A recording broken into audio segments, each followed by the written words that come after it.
નમસ્કાર મિત્રો, આજે આપણે વાત કરીશું કે પ્રધાનમંત્રી કિસાન સન્માન નિધિનો જે 24મો હપ્તો છે તેમાં કૃષિ મંત્રીની મોટી જાહેરાત કરવામાં આવી છે। આ કૃષિ મંત્રીની મોટી જાહેરાત કઈ છે તે આ વિડીયોમાં આપણે સંપૂર્ણ માહિતી લેવાના છીએ અને કઈ તારીખે 24મો હપ્તો જે છે તે બહાર પાડવાનો છે અને હવે 2000 રૂપિયાના બદલે 6000 રૂપિયા ખેડૂતોના ખાતામાં આપવામાં આવશે। આ 6000 રૂપિયા ખેડૂતોના ખાતામાં કઈ રીતે આપવામાં આવશે તે આ વિડીયોમાં આપણે સંપૂર્ણ માહિતી લેવાના છે અને વિડીયોને અંત સુધી જોજો અને અમારી ચેનલમાં ન હોય તો ચેનલને સબસ્ક્રાઈબ કરી દેજો અને બેલ નોટિફિકેશન ઓન કરી દેજો જેથી અમારો વિડીયો સૌપ્રથમ તમને પહેલાં પહોંચી જાય। તો વિડીયો ચાલુ કરીએ।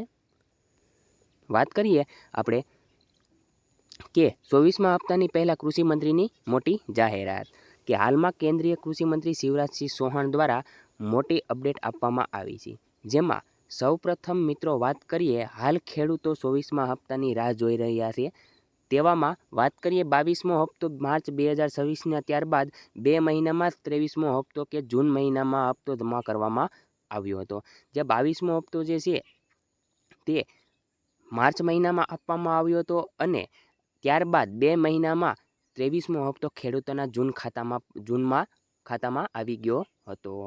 આગળ વાત કરીએ તો આનાથી સ્પષ્ટ થાય છે કે હપ્તા ફિક્સ 4 મહિના સમયમાં આપવામાં આવતા નથી, એટલે કે આ જે હપ્તો જે છે તે 4 મહિનાના અંતરાલમાં આપવામાં આવે છે તે કોઈ ફિક્સ નથી કે 4 મહિનામાં આપવામાં આવે અને ક્યારેક વર્ષે ગયા 4 હપ્તા એટલે કે 8000 પણ આપી દેવામાં આવે છે, એટલે કે વર્ષમાં 8000 રૂપિયા પણ આપી દેવામાં આવે છે।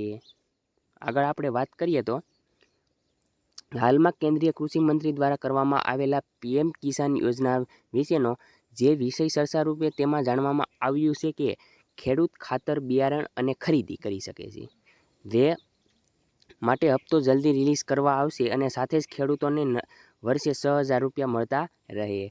હાલ કેન્દ્રીય કૃષિ મંત્રી શિવરાજસિંહ ચૌહાણે વાત કરી હતી કે ખેડૂતોને ખાતર લેવા માટે બિયારણ ખરીદવા માટે હપ્તો જલ્દીથી આપવામાં આવશે। સાથે સાથે શિવરાજસિંહ ચૌહાણ દ્વારા ખેડૂતો કોઈ પણ પ્રકારના પાકને એમપીપીએસ પર સરકારને વેચી શકશે, જેથી ખેડૂતોને ઘણી વખતે નુકસાન ભોગવવી પડે છે તે ઘટશે। જો આવનારા 24મો હપ્તો 2 મહિનામાં જમા કરવામાં આવશે તો હપ્તો સપ્ટેમ્બરના અંત સુધીમાં મળી જશે। જો આગળનો હપ્તો અત્યારે ચાલુ હપ્તો આપવામાં આવશે, 24મો હપ્તો જો 2 મહિનાના અંતરાલના આપવામાં આવશે તો 24મો હપ્તો જે છે તે સપ્ટેમ્બર મહિનામાં જમા થઈ શકે છે। આગળ આપણે વાત કરીએ તો અગાઉના શિવરાજસિંહ ચૌહાણ દ્વારા પીએમ કિસાન યોજના વિશેને અપડેટમાં જણાવવાનો લાભ આવનારા 5 વર્ષ માટે મળતો રહેશે, એટલે કે જે આ જે પીએમ પ્રધાનમંત્રી કિસાન સન્માન નિધિના જે હપ્તા જે છે તે 2029 સુધી આપવામાં આવતા હતા, હવે તે વધારીને 5 વર્ષ માટે મળતા રહેશે, એટલે કે આ યોજનાના આવનારા સમય માટે પણ શરૂ રહેશે, જે ખેડૂતો માટે સૌથી મોટી અપડેટ કહી શકાય। એટલે કે હવે આવતા 5 વર્ષ સુધી પણ આ જે પીએમ કિસાન સન્માન નિધિના જે હપ્તા જે છે તે આપવામાં આવશે। યોજનાના 2031 સુધી લંબાવવામાં આવી છે, એટલે કે જે આ યોજના જે છે તે 2031 સુધી લંબાવવામાં આવી હતી, પરંતુ 2029માં લોકસભા ચૂંટણી હોવાથી સરકાર બદલાશે તો પણ આવનારી નવી સરકાર આ યોજનાને બંધ નહીં કરે, પરંતુ સહાયમાં વધારો કરી શકે। એટલે કે જે આ 2029માં જે લોકસભાની ચૂંટણી છે તેમાં સરકાર કોઈ પણ બદલે તોય હપ્તો તો ચાલુ જ રહેશે, તેમાં પણ વધારો થઈ શકે છે। આગળ આપણે વાત કરીએ તો ગુજરાત સરકારના મહેસૂલ વિભાગ દ્વારા રાજ્યમાં ખેતીની જમીનનું અનિયંત્રણ વિભાજન અટકાવવાના હેતુથી એક અત્યંત મહત્વપૂર્ણ નિર્ણય લેવામાં આવ્યો છે।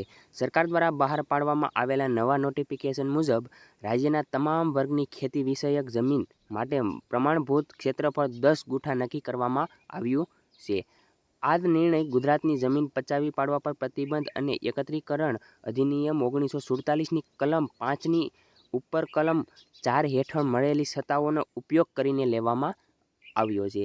આ ગુજરાત સરકાર માટે ગુજરાત સરકારે એક સૌથી મોટો નિર્ણય લીધો છે કે ગુજરાત સરકારમાં જે મહેસૂલી વિભાગમાં રાજ્યમંત્રી ખેતીની જમીનનું જે અનિયંત્રણ વિભાજન કરવામાં આવે છે તે હેતુથી એક તમામ વર્ગની ખેતી વિષયક જમીન માટે 10 ગુઠા નક્કી કરવામાં આવી છે અને જે ગુજરાત જમીન પચાવી પાડવાનો પ્રતિબંધ અને એકત્રીકરણ અમલમાં લાવી રહી છે। આગળ આપણે વાત કરીએ તો